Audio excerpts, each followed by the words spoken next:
shaqaale wasaaradda haweenka arrimo qoyska iyo xuquuqul insaanka dowlad goboleedka Koonfur Galbeed Soomaaliya iyo bilaaway olole ku horseedo xadgudubyada najisada haweenka iyo awlaadda oo soo doona muddo 10 maalmood waliba geekiyo seedana xeriyooyinka barakacyaalka ka yeelan dowladka magaalada Baydhabo si ay geliyaan haweenka iyo awlaadda wasaaradda haweenka waliba ka horanta sida loo horseedo laay xadgudubyada ku dhanka haweenka ee Koonfur Galbeed Soomaaliya waliba wacyigelin ku bilaaban dhammaan degmooyinka 8 gobol ee maamulka Koonfur Galbeed Soomaaliya maadaama uu roogna wasaaradda haweenka uu ku socono saas dartii meel raayuso xasiinka bani markaan dhigaan siinaan way boo meel raayuso kaliya kufsi leelu ku fikirhay taadiga la siin jeesahay kufsi ku wiinyo wal badan meel raay maskaxiyan iyo meel raayuso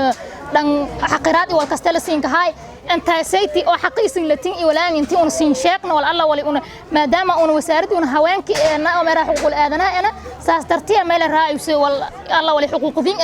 يا سين دعيها ولا أساسين فانسين فضعنا صعد هو وزارة هوانك حقوق الإنسان كونفور قلبه ولا الله بهرسين كشاكتي ولا أن انضرر نيو أنا برنامج كون لنا أنتو نجيك قبنا واليابا أن فضها إن أنتي سين فهنسين ما يبعتها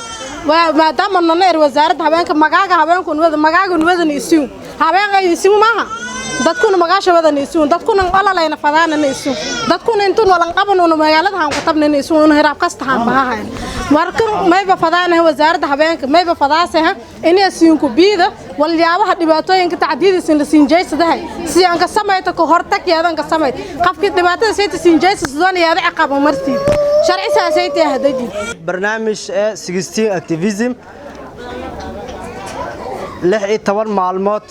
awaynaysan wadnaa wasaaradda ay wada caalamka dhan laga xusaa 16 kaasayto maalin oo ka soo bilaabo 25 November ilaa December 10keeda wuxuu ku saabsan yahay looga hadlaa tacdiyada loo geysto bilcaanta bilaanto waxa loo geystaa tacdiyaad u fara badan waxa ka mid ah violence-ga shaqaaqooyinka la xiriira gender bilcaanta sida kubsiga waxa jira FGM jira oo ah gudniinka fircooniga waxa jira early marriage keel gabadha hadda sheegayso oo ah guurka degdeg gabadhoon gaarin la guursanayo mise forced marriage arooska xoog lagu qasbay gabadha iyo raali ahaan kaayna la ka qasabo meel raaysidii lan rooji lahay xadgudubyada ama tacadiga lan jeysado balaantay awlaad kolay walbadan waa xaseen ku sheegay areen mayba ka darsaday dhinaga iyaalka ini way baa la rooji gabra yar yar oo odayaalka wiin lan guuriyo la rooji walbarasho inta la si oo wala habara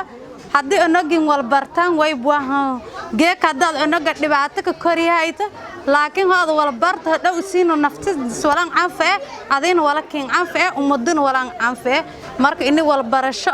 saman la si gabro i kuriitaba lan erna gabarta wal meel raas idaka maamulaas kuriika wala bare ini lan erna oo gabro i kuriito wala isla bara ay ini iyaalka lan shal jeelana lan shal faquuqna oo meel raas iyaalka yani koona iskoolan dirkan kal adamay wal bardaas hadii iyaalka ni joba ka dhigay tusaar ahaan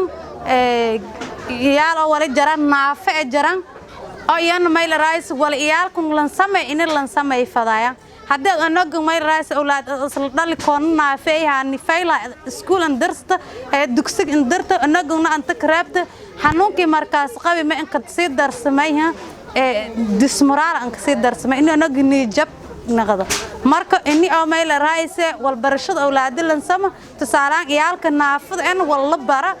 meel raayse alla sidii oo la ka deersi karo wal barashada iyo Faisal Daawud Raadiyo Telefishan Koonfur Galbeed magaalada